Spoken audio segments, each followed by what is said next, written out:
Hello guys, welcome to all of you. I am professor Ajit and welcome to EV coaching classes. आज हम बात करने वाले हैं स्पेशल कॉन्ट्रैक्ट के ऊपर। ऑलरेडी टाइप्स ऑफ कॉन्ट्रैक्ट की जो सीरीज़ है हमने ऑलरेडी ले ली है, उसका लिंक मैं आपको डिस्क्रिप्शन में डाल दूंगा, एक बार आप विजिट कर लीजिएगा। एंड आज हम बात करेंगे स्पेशल कॉन्ट्रैक्ट की, जिसमें मैं पहला बात करने वाला हूँ बेलमेंट के ऊपर। तो पहला हम बात करने वाले हैं बेलमेंट के ऊपर।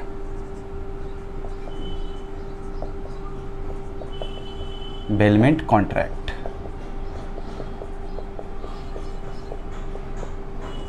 ये इसके फीचर्स हैं, बट अभी के लिए आप लोग फीचर्स को अवॉइड कीजिएगा। पहले मैं आपको एक बार डायग्राम की मदद से पहले मैं एक बार आपको ये बेलमेंट का कॉन्ट्रैक्ट का कॉन्सेप्ट समझा देता हूँ, उसके बाद हम फीचर्स पे जाते हैं, जो कि काफ़ी इजी है। अगर आपने कॉन्सेप्ट समझ लिया तो वो आपके लिए बहुत ईजी है। अब मैं यहाँ पे आपको एग्जांपल देता हूँ। मान लीजिए मैं हो गया प्रोफेसर अजीत, यानी मैं हो गया, एंड दूसरे समझ लीजिए आपके जीत सर हो गए, ठीक है। या मान लीजिए आपके जीत सर हो गए। अब मुझे समझिए जीत सर के पास एक कार है, वो मुझे चाहिए पर्सनल यूज़ के लिए। तो मैंने क्या किया, मैंने जीत सर को पूछा कि आपकी कार मुझे चाहिए फॉर पर्सनल यूज़।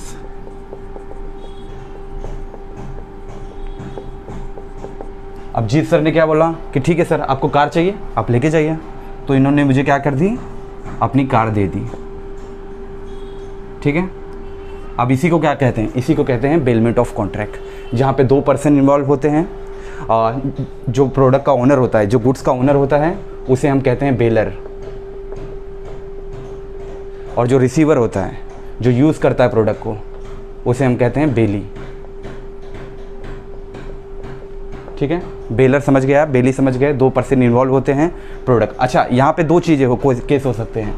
अब जीत सर मुझे कार तो दे रहे हैं, बट ये हो सकता है कि विद कंसिडरेशन हो या विदाउट कंसिडरेशन हो, यानी विद कंसिडरेशन भी हो सकता है और विदाउट कंसिडरेशन भी हो सकता है।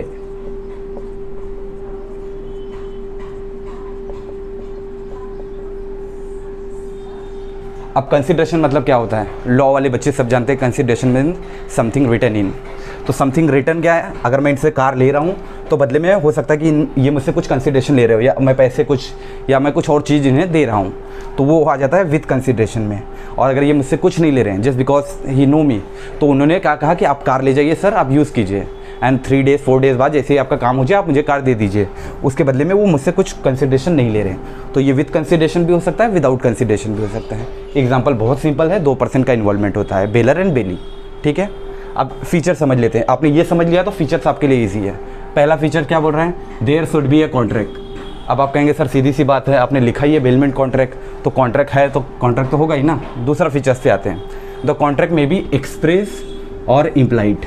मैंने आपको ये चीज़ बोला था कि ये वर्ड बार बार रिपीट होगा, एक्सप्रेस या इम्प्लाइड। हम डायरेक्टली ओरली भी बोल सकते हैं, एक्सप्रेस करके कॉन्ट्रैक्ट बन जाते हैं, एंड इम्प्लाइड। उसके बाद है delivery goods by one person to another. Exactly हमने यहाँ पे यही देखा कि जीत सर ने अपना गुड्स जो है अजीत सर को दिया, तो यहाँ पे गुड्स की डिलीवरी हुई one person to another person. Transfer of position, position में क्या ओनरशिप की बात कर रही है, ओनरशिप ट्रांसफ़र हुई कुछ दिनों के लिए। उसके बाद में क्या कह रहा है ये, delivery of goods for certain purpose.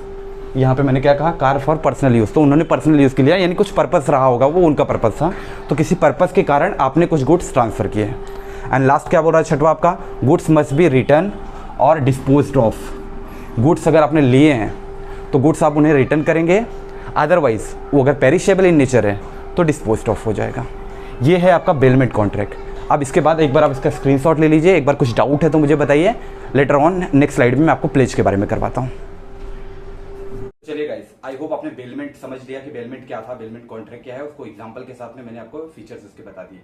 अगला हम क्या कर रहे हैं, प्लेज कॉन्ट्रैक्ट। अब प्लेज वर्ड ही बता रहा है कि गिरवी रखा है किसी ने किसी चीज को, तो प्लेज का हिंदी वर्ड अगर हम बात कर लें तो गिरवी रखना, गिरवी रखना किसी भी वस्तु को हम बोल सकते हैं, गिरवी रखना किसी भी वस्तु को।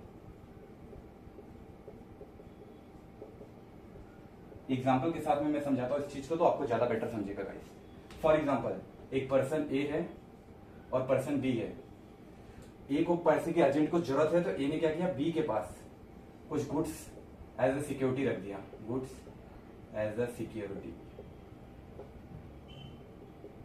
बी ने क्या किया, लोन दे दिया, सिक्योरिटी आ गई तो फिर लोन दे दिया फॉर सर्टेन पीरियड।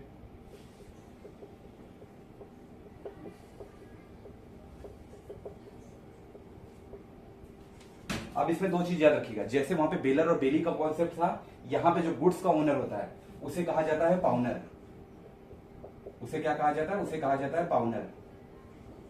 और जो बंदा लोन देता है, जो पर्सन लोन देता है, उसे कहा जाता है पाउनी। ये आप लोगों को समझा? अगर आप लोगों को ये समझ गया है तो अब ये सारे राइट्स आपके लिए बहुत इजी होने वाले हैं। बस आपको ये समझ के रखना है कि दो पर्सन है, पाउनर एंड पाउनी। पाउनर को पैसे की रिक्वायरमेंट है, उसने पाउनी के पास कुछ अपना गुड्स एज ए सिक्योरिटी रखा उसने, यानी किसी चीज को हम कह सकते हैं गिरवी रखा, एंड वहां से पेमेंट लिया। जैसे पुराने टाइम में था ना कि लाला के पास अपनी माँ के कंगन गिरवी रखे थे हीरो ने, याद होगा आप लोगों को? तो उसी तरीके से अब मैं रिलेट करता हूँ चीजों को, आप इस डायग्राम को बस माइंड में बिठा के रखिए। अब इससे हम बात करते हैं पाउनर के राइट्स की या ड्यूटीज की। राइट्स के लिए हम आगे डिस्कशन करेंगे। अब पाउनर की ड्यूटीज क्या है? तो पहला क्या कह रहा है? To disclose the defect in the goods pledge. Pawnor कौन है? गुड्स का ओनर है। अब वो गुड्स रख रहा है पाउनी के पास, तो इसकी ड्यूटी है कि अगर गुड्स में कुछ डिफेक्ट है तो वो सामने वाले को बताए गिरवी रखते समय कि ये मैं जो आपको गुड्स दे रहा हूं इसमें ये डिफेक्ट है। दूसरा क्या बोल रहा है? To perform the promise at the same time specified. अगर आपने 3 महीना बोल के सामने वाले से लोन लिया है तो आपको 3 महीने में ही उस टास्क को परफॉर्म करना है, आपको लोन 3 महीने के अंदर ही चुकाना है, अदरवाइज हम सब जानते हैं कि वो गुड्स को सेल कर देगा। ठीक है, वो हम लेटर ऑन बात करेंगे। तीसरा क्या बोल रहा है? टू पे extra ordinary expenses. For example अगर आपका गुड्स पेरिशेबल इन नेचर है तो उसको थोड़े ज्यादा समय तक चलाने के लिए जो जिसके पास आपने गिरवी रखा है यानी पाउनी के पास, पाउनी अपना कुछ एक्स्ट्रा एक्सपेंस खर्चा कर रहा है आपके प्रोडक्ट को सेफ रखने के लिए, एज इट इज बनाए रखने के लिए। तो जब आप लोन वाला अमाउंट देते हैं तो ये आपकी रिस्पॉन्सिबिलिटी है कि एक्स्ट्रा जो पैसे अगर उसके लगे हैं तो वो भी आपको पे करने पड़ेंगे। फोर्थ बोल रहा है to redeem the goods place before the sale. पाउनी गुड्स को सेल करे इसके पहले ये पाउनर की ड्यूटी है कि वो अपने गुड्स को वापस ले ले, यानी लोन चुका दो, आप पैसा रिटर्न ले दो। ये है पाउनर की ड्यूटीज, जो गुड्स का एक्चुअल ओनर है। अब इसके राइट्स क्या है? ड्यूटीज तो है, वो ड्यूटीज तो इसको परफॉर्म करनी, बट इसके कुछ अधिकार भी है। वो अधिकार क्या है? To get back the goods. अगर पैसा मैंने टाइम पे दे दिया उनका रिटर्न तो गुड्स मुझे मिलना चाहिए, ये मेरा राइट है। दूसरा है to take care and preserve the goods. जो गुड्स मैंने गिरवी रखे हैं तो सामने जो पाउनी है उसकी जिम्मेदारी है कि वो मेरे गुड्स की केयर करे, प्रिजर्व करे, अच्छी तरीके से संभाल के रखे उसे। तीसरा क्या कह रहा है? To receive and increase in profit from the goods. अगर मैंने कुछ ऐसा गुड्स दिया है जिसको पाउनी यूज कर रहा है और पाउनी ने कुछ प्रॉफिट कमाए तो ये मेरा अधिकार है कि जब मैं पाउनी को पैसे दूं और मैं अपना गुड्स लूं तो अगर गुड्स से उसने कुछ प्रॉफिट कमाया तो वो प्रॉफिट मुझे मिलना चाहिए। एंड लास्ट क्या बोल रहा है? To exercise right of a debtor. एक डेटर का जो अधिकार है उसका भरण पोषण होना चाहिए, फॉलो करना चाहिए। अब हम बात करेंगे पाउनी की। पाउनी कौन है? जिसके पास गुड्स आया है, जिसके पास एज ए सिक्योरिटी रखा गया है, जिसने पेमेंट किया है, एज ए लोन सामने वाले को दिया है। अब हम उसकी ड्यूटीज की बात कर रहे हैं तो उसकी ड्यूटी है to take care of goods pledge. जो गुड्स प्लेज किए गए हैं उसे संभाल के रखना। राइट्स पाउनर का क्या था? राइट भी यही बोल रहा था पाउनर का कि मैंने जो गुड्स दिया वो संभाल के रखे जाए, और पाउनी की ड्यूटीज भी यही है कि हाँ मुझे संभाल के रखने हैं। दूसरा क्या बोल रहा है? Not to use the goods pledge. जो गुड्स प्लेज यानी किसी ने आपके पास अगर गिरवी रखे, फॉर एग्जाम्पल अगर मेरे पास किसी ने कुछ गोल्ड गिरवी रखा बदले में पैसे लिया है तो मेरे पास ये अधिकार नहीं है कि मैं वो सब ज्वेलरी या कुछ भी मेरे पास रखा गया तो मैं उसको यूज करूं या मैं फर्दर किसी और को दे दूं, तो वो मेरे पास अधिकार नहीं है, मैं यूज नहीं कर सकता उसको। To return the goods after payment of डेब्ट। उसने मेरा कर्जा चुका दिया, now it is my responsibility to give her और हिज प्रोडक्ट बैक। तो उसके प्रोडक्ट को रिटर्न करना मेरी जिम्मेदारी है after the payment. To act in a good faith. And last क्या है? To give notice before the sale of goods. 3 महीने के लिए उसने अगर मुझसे लोन लिया था, उसने मेरा पैसा, मेरा पेमेंट मुझे नहीं चुकाया, तो अब लीगली मेरी जिम्मेदारी क्या बनती है कि मैं उस गुड्स को बेचूं, उस प्रोडक्ट को बेचूं और अपने पैसे वसूल करूं। But before the sale of product मुझे एक नोटिस देना पड़ेगा सामने वाले व्यक्ति को कि हमारा ये एग्रीमेंट कॉन्ट्रैक्ट डिसाइड हुआ था, आपने अपनी टर्म्स जो है, अपने ऑब्लिगेशन जो है आपने परफॉर्म नहीं किए, नाउ मैं आपकी गुड्स को बेच रहा हूं। तो ये आपने उसे नोटिस दे दिया, अगर विद इन द 3 डेज वो आ जाता है लेके तो वेरी गुड, नहीं होता है तो आप प्रोडक्ट को सेल कर दीजिए एंड अपना पैसा रिकवर कर लीजिए। ये है कुछ प्लेज कॉन्ट्रैक्ट के बारे में। तो एक बार आप इसको देख लो, इसका स्क्रीनशॉट ले लो, फर्दर नेक्स्ट स्लाइड पे हम अगला कॉन्ट्रैक्ट पढ़ते हैं। एक बार स्क्रीनशॉट ले लीजिए आप लोग। चलिए गाइस, आई होप आपने दूसरा भी स्क्रीनशॉट ले लिया है। एंड तीसरा जो फाइनल हमारा है आइडेंटिटी एंड गारंटी कॉन्ट्रैक्ट। अब नाम ही बता रहा है गारंटी, यानी यहाँ पे 2 पर्सन तो इन्वॉल्व हैं। एक किसी को कुछ दे रहा होगा, कुछ गुड्स दे रहा होगा, कुछ पैसे दे रहा होगा, दूसरा पर्सन गुड्स या पैसे रिसीव कर रहा होगा, एंड तीसरा पर्सन जो कि गारंटी दिखा रहा, तो डेफिनेटली गारंटी दे रहा होगा वो किसी चीज की। फिर भी एक एग्जांपल से हम समझते हैं। मैं यहाँ इंश्योरेंस कंपनी का एग्जांपल एक्चुअली आपको देना चाह रहा हूँ, दूंगा भी मैं, बट उसके पहले मैं एक एग्जांपल समझा रहा हूँ। मान लीजिए एक पर्सन है अजीत, ठीक है, और दूसरा पर्सन है यहाँ पे रॉबिन। रॉबिन को पैसे की जरूरत है, ठीक है। अजीत ने क्या किया, रॉबिन को पैसे दे दिए, गिव मनी। क्यों दिए, क्योंकि यहां आपके जो जीत सर है उन्होंने गारंटी ली, इन्होंने क्या किया, गिव गारंटी।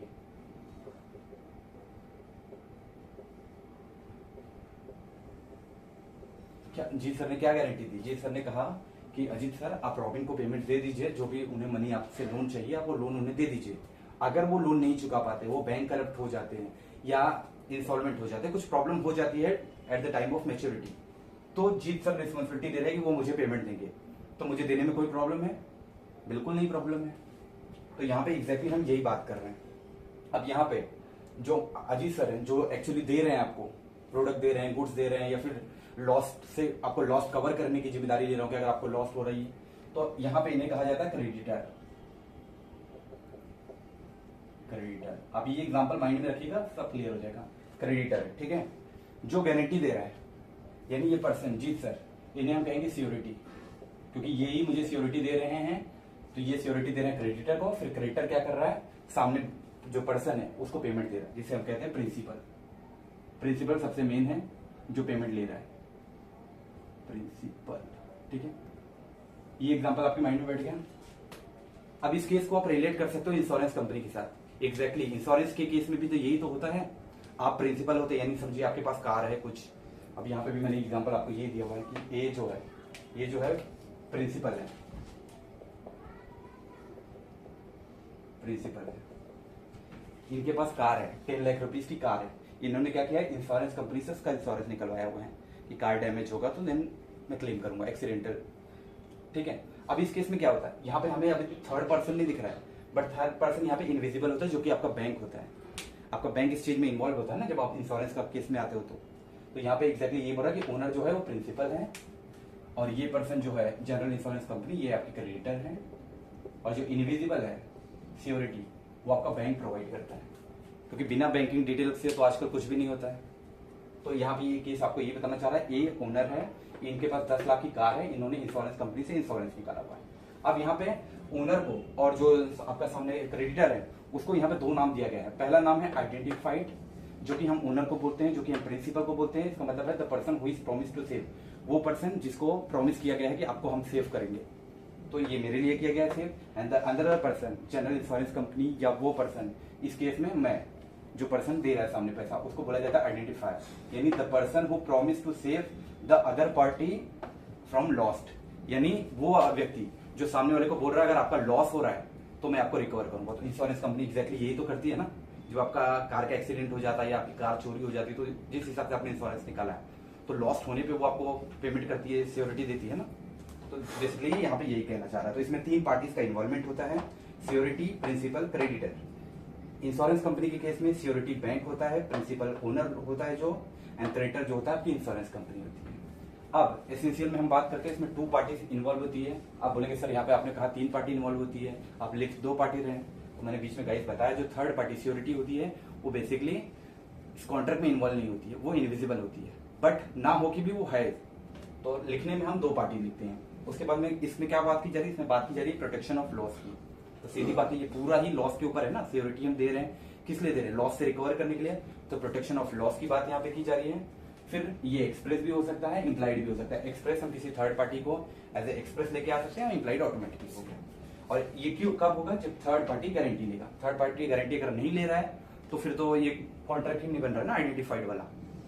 तो और लास्ट में क्या है, एसेंशियल टू वैलिड कॉन्ट्रैक्ट, ये कॉन्ट्रैक्ट वैलिड रहे, इसके लिए जो भी एसेंशियल है, सारे रिक्वायरमेंट जो है वो फुलफिल होनी चाहिए, तब आपका बन जाता है ये आइडेंटिटी एंड गारंटी कॉन्ट्रैक्ट। तो आज हमने 3 पढ़ लिया, आपके बेलमेंट भी हमने पढ़ लिया, आइडेंटिटी भी हमने पढ़ लिया, बीच में वो भी पढ़ लिया। इसके अलावा टाइप्स ऑफ कॉन्ट्रैक्ट जो लेक्चर्स हैं वो पहले हमने सब कुछ पढ़े हुए हैं। आज स्पेशल कॉन्ट्रैक्ट पढ़ना था, ये 3 हमारे लिए स्पेशल कॉन्ट्रैक्ट हैं। हालांकि स्पेशल कॉन्ट्रैक्ट में आपका क्वाजी कॉन्ट्रैक्ट भी आ जाता है और इम्प्लाइड भी आता है, लेकिन उनके लिए मैंने डिटेल में ऑलरेडी क्लास ली हुई है। तो आज का हमारा स्पेशल कॉन्ट्रैक्ट खत्म होता है। फर्दर अब हम नेक्स्ट टॉपिक अगले लेक्चर से स्टार्ट करेंगे सेल ऑफ गुड्स के बारे में। हमारा कॉन्ट्रैक्ट, एग्रीमेंट, कंपनीज के बारे में सब कुछ डिटेल खत्म हो चुकी है। लगभग मान लीजिए इस यूनिट का हमने आधा पोर्शन आज ऑफिशियली कंप्लीट कर लिया है। नेक्स्ट लेक्चर से हम सेल ऑफ गुड्स करेंगे। तो आज के लिए इतना ही guys, that's it for today, thank you.